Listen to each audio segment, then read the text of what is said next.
Welcome back. Today I'm just going to show you a little bit how I overwinter, or what I do with my koi in the winter. I'm located in Minnesota, so lots of snow and ice, cold temperatures all winter. What I ended up doing, this is the third winter, so 3 years ago, went to Fleet Farm and picked up one of these 300-gallon stock tanks for feeding horse, cattle. Just a plastic, really thick, well built, very sturdy stock tank. In the description I'll leave the descriptions of what I use, like my Tetra pump that runs the aerator, the bubbler, all winter long. This here is a Tetra deicer. When it gets real cold, I do have a furnace in the garage, but I don't run it all year long. It's too expensive. So when it does ice up, flip this on, plug it into the wall, and it'll keep a small section open just to let any bad gases or anything like that out. You can see the water line, probably 6 inches, has evaporated over the winter. No big deal. I do have a piece of plywood over there just to give them a little bit of comfort, hiding spot. All winter, when the temperature of the water gets below 47 degrees, they pretty much go dormant. They don't eat.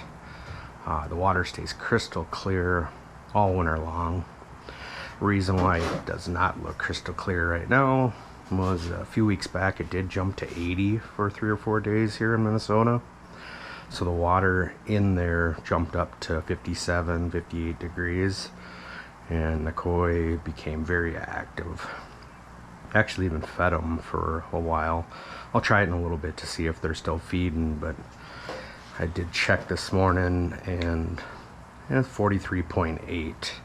So technically they should be back dormant. I don't know how that works, so if they can jump in and out of it. They are swimming around in there. Probably won't be able to see them under there, but I'll show you where they live in the summer.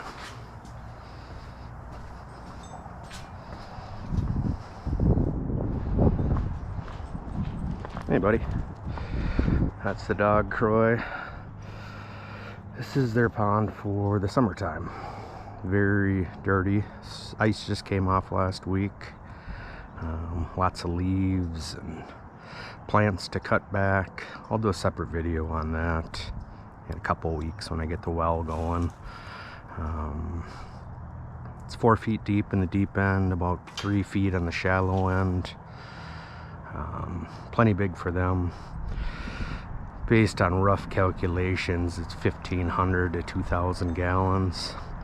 I used to overwinter them out here, but one year we had a real heavy wet snow, and I believe the aerator line was pinched, so they weren't getting oxygen. Obviously it was all iced up except for a small area where that deicer kept a small area open so the gases can escape. And unfortunately they all passed away. So like I said, 3 years ago I started bringing them into the garage, and just a lot safer alternative. Haven't lost one since. So you can see one plant there is starting to green up already.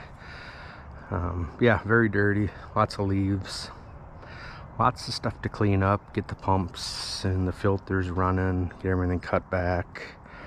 And I'll do a separate video on that. I'll throw a little food in there now, see if they will feed. I'll step back a little bit. Do have the lights on over here, so that kind of spooks them a little. It's dark in here most of the winter. Do have a couple windows, but with the temps, they might be the 43-degree water. They might be back to kind of chilling out. All winter they basically sit underneath that piece of plywood on the bottom and don't move much. Not much of a life, but I guess that's what they do.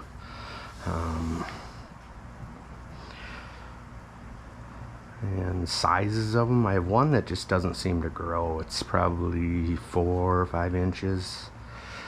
The other 10 are anywhere from 10 to 14 inches. This summer you'll see a lot more pics, videos of them.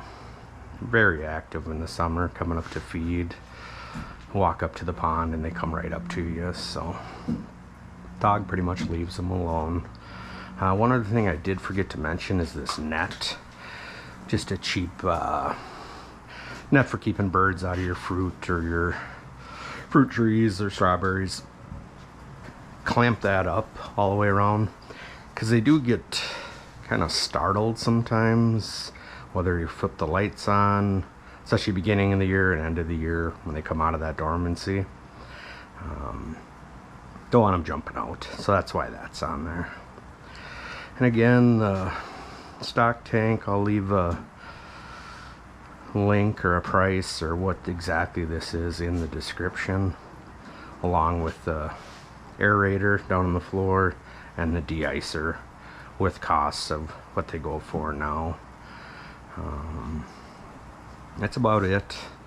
Feel free to comment or ask any questions, and I'll try to answer them to the best of my knowledge. I'm by no means an expert at this, but I have had them for numerous years and they're fun to keep.